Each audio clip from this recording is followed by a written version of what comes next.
നിങ്ങളെ സ്നേഹിക്കുന്നവരെ മാത്രം നിങ്ങൾ സ്നേഹിച്ചാൽ വിശേഷവിദ്യയായി നിങ്ങൾ എന്താണ് ചെയ്യുന്നത്?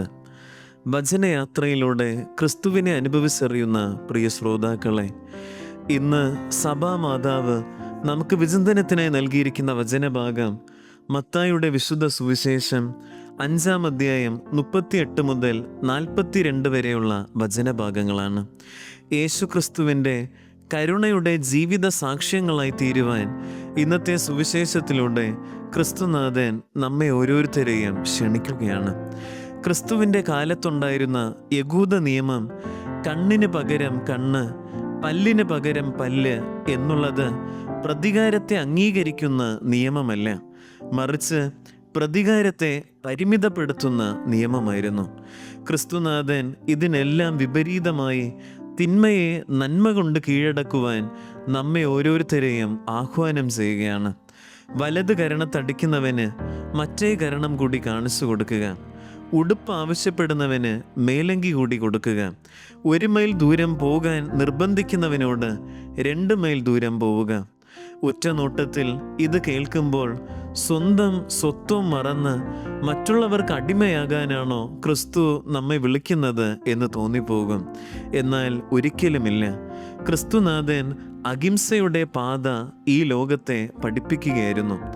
അഹിംസ സമൂഹത്തിൽ ബലക്ഷയമുള്ളവരുടെ, അംഗീകാരമില്ലാത്തവരുടെ മാർഗമായിട്ടാണ് നാം കരുതുന്നത്.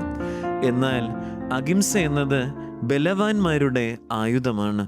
ഈ സുവിശേഷ ഭാഗം, അതായത് ക്രിസ്തുവിൻ്റെ മലയിലെ പ്രസംഗത്തിൽ നിന്നാണ് നമ്മുടെ രാഷ്ട്രപിതാവായ ഗാന്ധിജി അഹിംസ എന്ന ഭാരതത്തിൻ്റെ സ്വാതന്ത്ര്യ സമരത്തിൻ്റെ കൂടുതൽ ശക്തമായ ആയുധം സ്വന്തമാക്കിയത്. പഴയ നിയമവും പുതിയ നിയമവും നാം നല്ല രീതിയിൽ മനസ്സിലാക്കുമ്പോൾ, പഴയ നിയമം നീതിക്കും നിയമത്തിനും പ്രാധാന്യം നൽകുമ്പോൾ, പുതിയ നിയമം കരുണയും ക്ഷമയും അടങ്ങുന്ന സ്നേഹത്തിന് പ്രാധാന്യം നൽകുകയാണ്.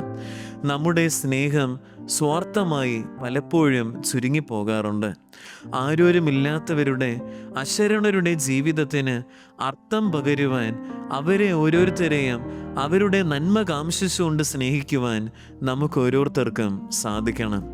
ഒരിക്കൽ ഒരു വിശുദ്ധൻ ഇപ്രകാരം പറയുകയുണ്ടായി: യേശുക്രിസ്തുവിന് ഈ ഭൂമിയിൽ നടക്കാൻ പാദങ്ങളില്ല, ഈ ഭൂമിയിൽ മറ്റുള്ളവരെ സഹായിക്കാൻ കരങ്ങളില്ല. യേശുക്രിസ്തുവിന് ഈ ഭൂമിയിലുള്ളത് നീയും ഞാനുമാണ്. ക്രിസ്തുവിൻ്റെ കരുണയുടെ മുഖമായി തീരുവാൻ ക്രിസ്തുനാഥൻ നമ്മെ ഓരോരുത്തരെയും ക്ഷണിക്കുകയാണ്. ഹൃദയം നിറയെ ദൈവസ്നേഹാഗ്നിയാൽ നിറഞ്ഞ് സഹോദരരുടെ ആവശ്യങ്ങളിൽ സഹായഹസ്തവുമായി കടന്നു ചെല്ലുവാൻ നാം ഓരോരുത്തരും വിളിക്കപ്പെടുകയാണ്.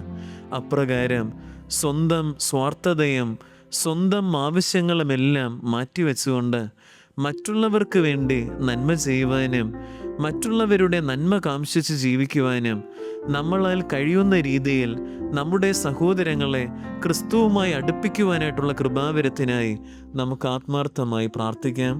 സർവശക്തനായ ദൈവം നമ്മെ ഓരോരുത്തരെയും സമൃദ്ധമായി അനുഗ്രഹിക്കുമാറാകട്ടെ.